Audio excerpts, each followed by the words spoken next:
नमस्कार, स्वागत है आपका भीम न्यूज़ इंडिया में। आप देख रहे हैं भीम न्यूज़ इंडिया। मैं हूं आपका दोस्त विनय कुमार सिंघल। आज रेलवे जनसंपर्क अधिकारियों द्वारा एक अखिल भारतीय सेमिनार आयोजित किया गया, जिसमें मुख्य अतिथि श्री ओम बिरला थे और अध्यक्षता मंडल रेल प्रबंधक श्रीमान कालरा ने की। इस अवसर पर आयोजित इस कार्यक्रम में रेलवे के सभी अधिकारी उपस्थित रहे और लगभग पूरे इंडिया से 19 डिवीजन से लोग इस सम्मेलन में शामिल हुए। इस अवसर पर भीम न्यूज़ इंडिया ने कोटा के सीनियर डिविजनल कॉमर्शियल मैनेजर श्रीमान जैन साहब से बात की। रेलवे के सीनियर DCM यानी कि senior divisional commercial manager Kota मंडल, आइए हम इनसे बात करते हैं। क्योंकि आप जानते हैं कि कोटा मंडल में कॉमर्शियल गतिविधियां जो भी होती हैं, चाहे वो माल ढुलाई हो, चाहे वो कैटरिंग हो, चाहे वो ट्रेनों में जो रनिंग स्टाफ चलता है, TT चलते हैं, CTI चलते हैं, वो सब सीनियर DCM के अंडर में आते हैं। आइए हम बात करते हैं। स्वागत है भीम न्यूज़ इंडिया में सर आपका। नमस्कार, धन्यवाद सर। हम ये जानना चाहते हैं आपसे कि कोटा मंडल में जो ट्रेनें हैं टाइम पे चल रही हैं, इसमें कोई दो राय नहीं है, लेकिन स्टाफ कम नहीं है क्या? पूरे स्टाफ की जो है उसे मैनेज किया जा रहा है। स्टाफ की कमी क्योंकि ट्रेनों का परिचालन काफ़ी चेंज हुआ है, रेलवे की सुविधाएं उस हिसाब से काफ़ी बढ़ रही हैं, तो स्टाफ के लिए निरंतर प्रयास किए जा रहे हैं। लेकिन स्टाफ जैसे यहाँ LP की भर्ती हो रही है, TTs के लिए भी हमने पत्राचार जारी है, प्रमोशंस के जरिए वो वैकेंसीज भरी जा रही हैं, तो स्टाफ की थोड़ी कमी है। लेकिन साहब कभी स्थिति ऐसी होती है कि कोई ट्रेन जाती है तो उसमें 4 स्लीपर कोच को एक TT अटेंड करता है। अब समस्या क्या होती है, सपोज करो कोटा से कोई ट्रेन चली शाम को 7 बजे और रात को वो 10 बजे के लगभग सवाई माधोपुर पहुंची, तो वहाँ TT पैसेंजर को जाकर उसका टिकट देखता है, तो इसमें जो पैसेंजर है उनको भी असुविधा होती है। ऐसे केसेस में आप क्या सलाह देंगे या क्या आपकी रणनीति? रेलवे बोर्ड के मानक हैं कि एक TT को मल्टीपल कोच देखने होते हैं, और इसलिए उन्हें अभी जो HHT जो पहले पेपर बेस्ड चार्टिंग होती थी, उसके बाद अभी HHT के वो प्रदान करे गए हैं, सारे कोटा मंडल में TTs को दिए गए हैं ताकि ये चेकिंग जल्दी हो सके। और जो अनमैन्ड कोचेस का जो आंकड़ा है, जो अभी हमारे चल रहे हैं अनमैन्ड कोचेस बोलते हैं जो आप बोल रहे हैं, तो उसे भी कम करे जाने के लिए हमने लिंक्स में परिवर्तन करे हैं और अभी 15 TT की और भर्ती हुई है जो ट्रेनिंग में है, तो शीघ्र ये समस्या भी काफ़ी मिनिमम हो जाएगी और सफिशिएंट TTs अवेलेबल कम से कम कोटा मंडल की बात करें। सर, दूसरी चीज़ ये है कि अभी रेलवे ने अपना एक ऐप निकाला है, रेल वन ऐप जो निकाला है वो यात्रियों की सुविधा के लिए तो है, लेकिन कभी कभी उसमें यात्री इतना ज़्यादा न्यूसेंस इन्फॉर्मेशन देते हैं कि रेलवे अधिकारियों की नींद खराब हो जाती है। तो ऐसे के लिए क्या चेक एंड वॉच पॉइंट है कुछ उसमें? ऐसा कोई चेक एंड वॉच पॉइंट नहीं है, क्योंकि कोई भी अगर संपर्क का हम करते हैं तो संपर्क 2 वे होता है।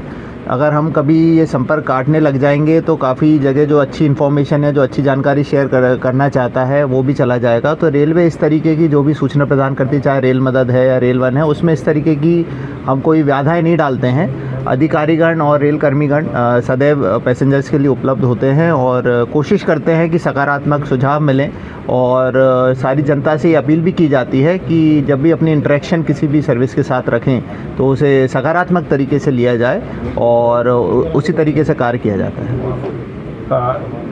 सर, एक और बताइए, रेलवे में जो माल ढुलाई का रेशो है वो डे बाई डे कम क्यों होता जा रहा है?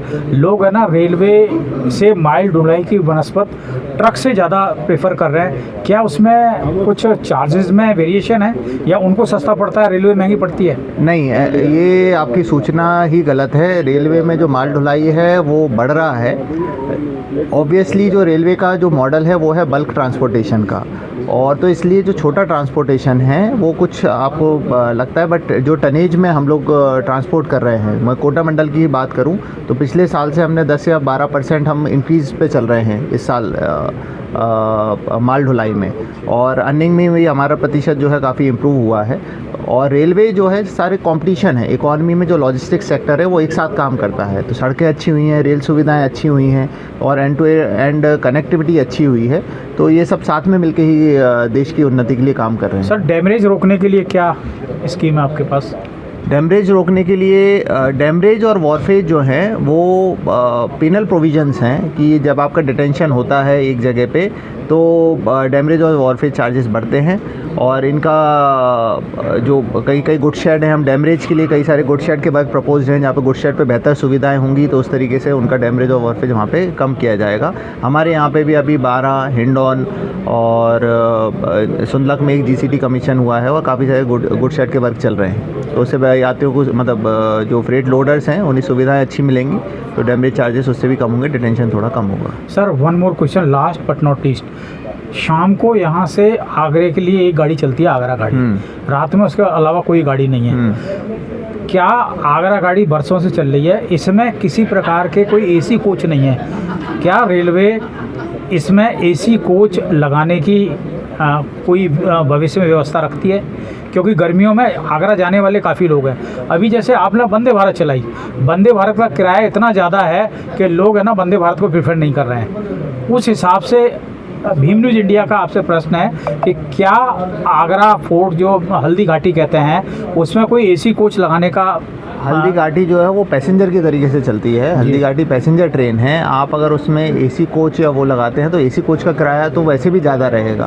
तो AC कोच की जो आप किराए की बात कर रहे हैं, जो बाकी ट्रेन जाती हैं यात्री उन सुविधाओं का उपयोग कर सकते हैं, लेकिन जो आपका प्रपोजल है अगर जैसे डिमांड होगी तो TOD ट्रेन चलाई जा रही हैं कई सारी, और उस तरीके से AC की सुविधा वहाँ से लोग ले सकते हैं। सर वंदे भारत की ऑक्यूपेंसी डाउन क्यों है? वंदे भारत एक बहुत नया कंसेप्ट है और ये यात्रियों की इसमें हम जागरूकता लाने की कोशिश कर रहे हैं कि भाई उस तरीके से उनकी ऑक्यूपेंसी बढ़े। नहीं लगता सर उसमें किराया बहुत ज़्यादा है? ये इस पे जो अलग अलग सेगमेंट हैं, ट्रेन एक वंदे भारत चल रही है, उसके साथ बाकी की भी ट्रेन चल रही हैं अलग अलग सेगमेंट जी। तो ये हर सेगमेंट के लोगों को कैटर करने के लिए है। जैसे फ़्लाइट में भी अलग अलग सर्विसेज होती हैं, ट्रेन में अलग सर्विसेज होती हैं, एक ही ट्रेन में AC की सर्विस होती है, जनरल क्लास की सर्विस होती है, बहुत सारी सर्विसेज होती हैं। तो जो उसमें ऑप्ट करना चाहे जा सकते हैं, जो नहीं करना चाहे वो नहीं जा सकते। इसके रैशनलाइजेशन के लिए भी कुछ बातें चल रही हैं, बट वो अभी उस पर कुछ कमेंट नहीं करे जा सकते कि किस तरीके से। तो सर यदि ट्रेन खाली जाती है, ऑक्यूपेंसी नहीं होती है, तो रेलवे को तो घाटा है ना उसमें? मैं इस पे कुछ कमेंट नहीं कर सकता क्योंकि रेलवे का घाटा तो इस तरीके से। सर आप ये देखिए, वंदे भारत जाती है, उसके आसपास ही दूसरी ट्रेन जाती है, उसमें AC का किराया आप रेलवे सिर्फ अपना घाटा और नफ़ा नुकसान देख के वर्क नहीं करती, उस आधार से तो करा जाए तो हर पैसेंजर सर्विस में जो है रेलवे का ऑपरेशनल कॉस्ट भी नहीं निकलता है। रेलवे एक सर्विस ऑर्गेनाइजेशन है जो वो सर्विस देती है, अलग अलग कैटेगरी की सर्विसेज हैं, अच्छी सर्विसेज मिलें उसके लिए प्रयासरत होती है। हर चीज़ प्रॉफिट और नफ़ा नुकसान देख के नहीं की जाती है। भीम न्यूज़ इंडिया को समय दिया सर, आपका बहुत बहुत धन्यवाद। बहुत बहुत धन्यवाद, थैंक यू सर। आप देख रहे थे भीम न्यूज़ इंडिया। यदि आपको हमारे द्वारा दिखाई गई खबरें पसंद है तो प्लीज़ हमारे चैनल को YouTube पर सब्सक्राइब कीजिए, लाइक कीजिए, शेयर कीजिए, कमेंट्स कीजिए। आने वाले नोटिफिकेशन के लिए बेल आइकन का बटन दबाना ना भूलें। भीम न्यूज़ इंडिया के फेसबुक पेज को भी आप फॉलो कर सकते हैं। न्यूज़ अपडेट के लिए बने रहिए हमारे साथ, देखते रहिए आपका अपना लोकप्रिय चैनल भीम न्यूज़ इंडिया। आपका बहुत बहुत धन्यवाद।